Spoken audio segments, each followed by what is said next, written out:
साथियों, आदाब, नमस्कार। चिराग अपने थकन की कोई सफाई न दे, वो तीरगी की ख्वाब भी अब दिखाई न दे। साथियों, आज जिस मौजू पे मैं बात करना चाहता हूँ, बड़ी अहम बात है। वो बात इसलिए है कि इस मुल्क के अंदर जिस तरीके से एक अल्पसंख्यक समाज को, जिसकी आबादी इस देश की 20% के लगभग है, उसको लगातार निशाने पर रखा जा रहा है और उसके साथ देश के जो राजनीतिक शीर्ष पर बैठे हुए लोग हैं, वो जिस प्रकार धमकी दे रहे हैं, पूरे समाज को टारगेट कर रहे हैं, इन सब बातों से ऐसा लगता है, ठीक है, लोकतंत्र है, कोई समाज किन्हीं वजूहात की बिना पर किसी एक राजनीतिक पार्टी को वोट नहीं देता है, बात समझी जा सकती है। कुछ कमियां उनमें भी होंगी जिन्हें वोट नहीं मिलता है। अगर वो हमारे करीब आने की कोशिश करते तो उनको वोट जरूर मिलता है। लेकिन सबसे बड़ा सवाल है कि जिस समाज को टारगेट करके, निशाने पे रख के आप अपनी पूरी की पूरी राजनीति की दिशा तय करते हो, उस दिशा में जो भी इस देश का समुदाय है और वो समझता है कि उसके लिए क्या बेहतर होगा, वो उस ढंग से अपने राजनीतिक भविष्य की दिशा तय करता है। बरेली के अंदर जो कुछ हुआ, वो घटनाएं अत्यंत दुर्भाग्यपूर्ण है, लेकिन जो व्यवहार देश प्रदेश के मुख्यमंत्री ने जिस भाषा का प्रयोग किया है, वो भाषा भी एक समुदाय के लिए बहुत निंदनीय है और उसकी मुखर आलोचना किया जाए। इस देश के अंदर एक ऐसा रिवाज चल पड़ा है कि जब भी देश का अल्पसंख्यक समुदाय अपनी किसी मांग के तहत जरा भी सड़कों पर उतरकर अपना विरोध प्रदर्शन करना चाहता है, तो उसका बुरी तरह दमन और उत्पीड़न किया जाता है, उस पर लाठी गोली चलाई जाती है, उसको जेल भेजा जाता है। और सब समझ में आता है समुदाय के कि इससे किसी एक कट्टर वर्ग के वोट बैंक को मजबूत किया जा रहा है। राजनीतिक सत्ता किसी भी देश के अंदर किसी एक वर्ग के विरुद्ध लोकतंत्र में रहकर और संवैधानिक संस्थाओं के रहते हुए, संविधान के रहते हुए ऐसा रवैया प्रकट नहीं कर सकती। लेकिन जब हम इतिहास में झांकते हैं तो हमें पता चलता है कि ये व्यवहार बहुत अनजाना नहीं है। इस देश के अंदर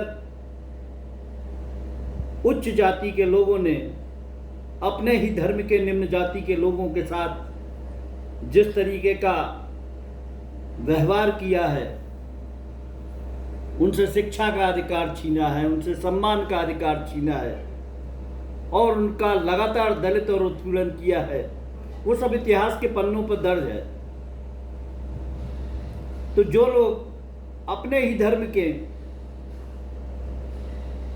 श्रेणीबद्ध तबकों में जातिवाद के आधार पर भेदभाव कर सकते हैं, उनसे ये उम्मीद रखना कि वे दूसरे धर्मावलंबियों के खिलाफ दूसरे धर्म के मानने वालों के खिलाफ अगर हो जाते हैं तो कोई बड़ी बात नहीं है।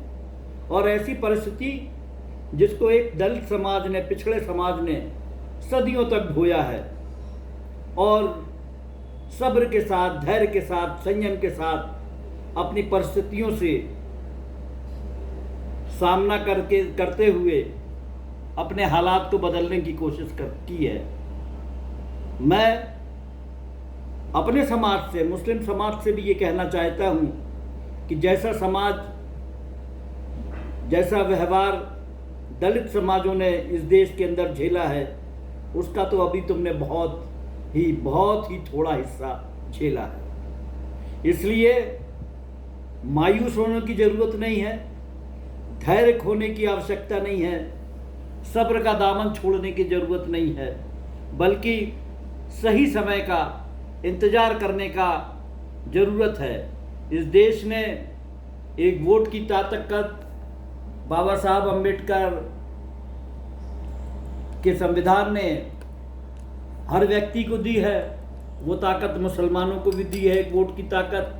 और उस वोट की ताकत का जब सही ढंग से मुस्लिम समाज भी इस्तेमाल करेगा तो जाहिर सी बात है कि वो किसी न किसी दिन अपनी मंजिल को पा लेगा। ज़रूरत इस बात की है कि हमें हर तरीके से ध्यान देना पड़ेगा। हमें ध्यान देना पड़ेगा कि हमारा समाज के अंदर शैक्षिक विकास कैसे हो, सामाजिक विकास कैसे हो, आर्थिक विकास कैसे हो, और उसकी नीतियां हमें बैठ के तय करना पड़ेगी। बहुत ज़्यादा उद्वेलित होने की, विद्रोही होने की, बगावती तेवर दिखाने की ज़रूरत नहीं है, बल्कि ज़रूरत इस बात की है कि आपकी पूरे के पूरे समाज को सेकुलर पार्टियों के इतने करीब लाओ कि वो हर समाज के हर व्यक्ति का राजनीतिकरण हो जाए। और राजनीतिकरण होने से वो देश की स्थिति भी समझेगा, अपने प्रति हो रहे बर्ताव को भी समझेगा और उन सौतेली नीतियों को भी समझने की कोशिश करेगा और हालात को बदलने की कोशिश करेगा। इसलिए सेकुलर पार्टियों के अंदर, संगठन के अंदर जाकर अपनी जगह बनाने की कोशिश करो। मनोनयन के पदों के लिए जो पार्टी के शीर्ष नेतृत्व है उसके सामने कहो कि ठीक है, चुनाव लड़कर जीतने की योग्यता हमें भले ना हो, क्योंकि सांप्रदायिकता का इतना जहर समाज में फैला दिया गया है कि जहां कहीं मुस्लिम के निर्वाचित होने के पूरे रास्ते को अवरुद्ध कर दिया गया है। ठीक है, हम एमएलए एमपी नहीं बन सकते, लेकिन मनोनयन के पदों पर तो कम से कम हमको रखो, संगठनों के पद पर तो हमको रखो। इस तरीके की मांग हमें रखना चाहिए उन सेकुलर पार्टी के शीर्ष नेतृत्व के सामने। दूसरी बात यह है कि सांप्रदायिकता की विचारधारा जो है और धार्मिक नेतृत्व के पीछे चलने की विचारधारा जो है हमें अन्य समाजों में अलग थलग कर देती है और उनका सहयोग हमें प्राप्त नहीं हो पाता है।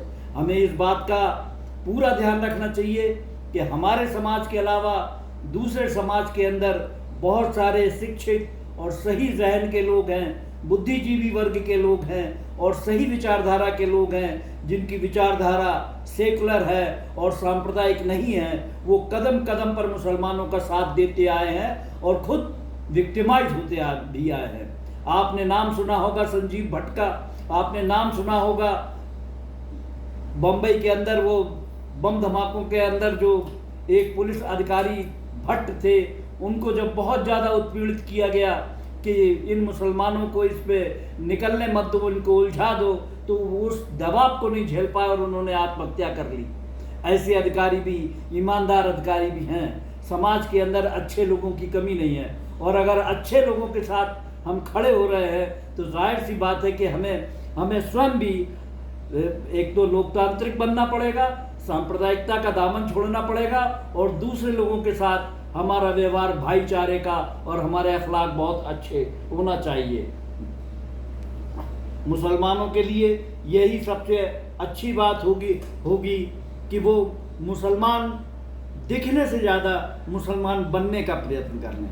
हम देखते हैं कि झुंड के झुंड इस तरीके से मुसलमानों का नौजवान भी अपने आप को दिखाने की कोशिश करता है, मैं समझता हूँ मैं किसी की वेशभूषा की आलोचना नहीं कर सकता। हर व्यक्ति को इस देश के अंदर अधिकार है, वो चाहे जैसे चाहे वैसे कपड़े पहने, जैसे चाहे वैसी वेशभूषा बनाए। लेकिन अगर वो ये महसूस करता है कि ठीक है तो हमें सामान्यीकरण के साथ रहना चाहिए, तो कम से कम इस बात पे कंप्रोमाइज़ थोड़ा सा करने की कोशिश करे कि दिखावा कम से कम हो और अंदर से जो उसका चरित्र है, जो उसका किरदार है, उसमें बदलाव आए।